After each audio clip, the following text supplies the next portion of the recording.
नमस्कार, आप देख रहे हैं वीके न्यूज़। मैं अमित भोबिया।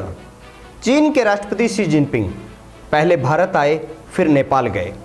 नेपाल में उन्होंने कुछ ऐसा बोला कि हर कोई दंग रह गया।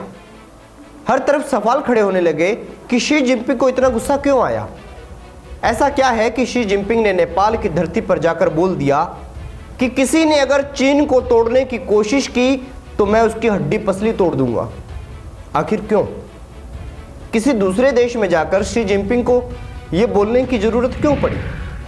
दरअसल नेपाल में गए चीन के राष्ट्रपति शी जिनपिंग ने काफी सख्त भाषा में कहा कि चीन में किसी ने अगर आज़ादी की वकालत की तो मैं उसका कचुम्बर निकाल दूंगा।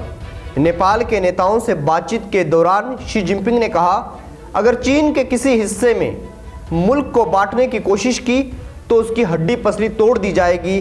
किसी बाहरी ताकत ने ऐसी कोशिश करने का समर्थन किया तो वो चीन की नज़रों में दिन में सपने देखने वाले लोग होंगे।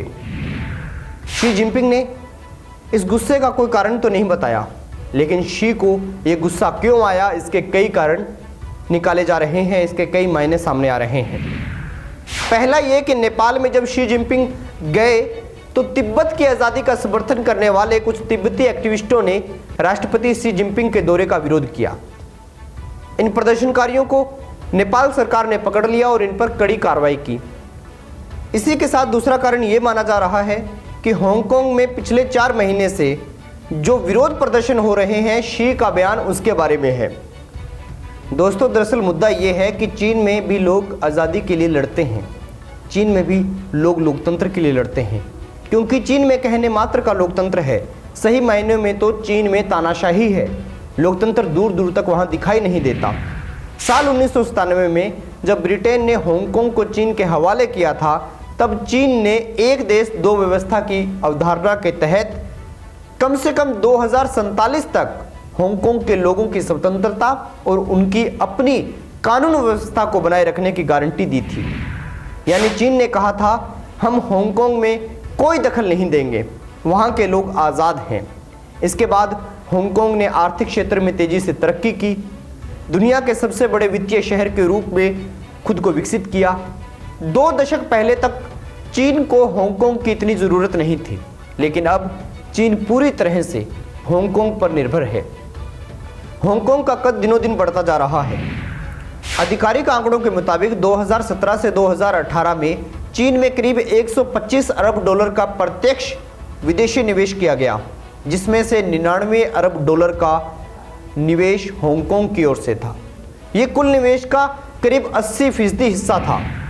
ऐसा इसलिए है क्योंकि हांगकांग उन कंपनियों के लिए सुरक्षित ठिकाना है जो चीन में सीधे तौर पर निवेश नहीं करना चाहती। लेकिन अब सवाल ये कि हांगकांग में विरोध क्यों हो रहा है?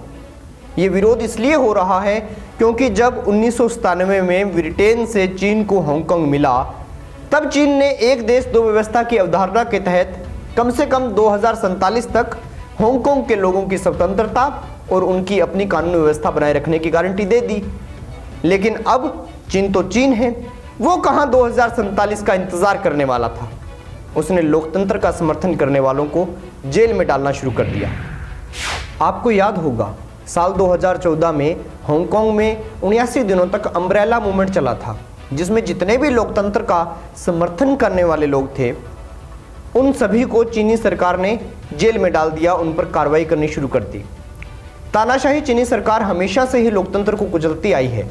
तो दोस्तों, यही वजह है कि दुनिया का कोई देश चीन को इस मानवाधिकार हनन पर सवाल न पूछ ले, इसीलिए चीनी राष्ट्रपति ने गुस्से में ये बातें कही। तो दोस्तों, इस मुद्दे पर आपकी क्या राय है, कमेंट बॉक्स में हमें जरूर बताएं। वीडियो अच्छा लगे तो लाइक करें, शेयर करें और खबरों से जुड़े रहने के लिए हमारे चैनल को सब्सक्राइब करें। देखते रहिए वीके न्यूज़।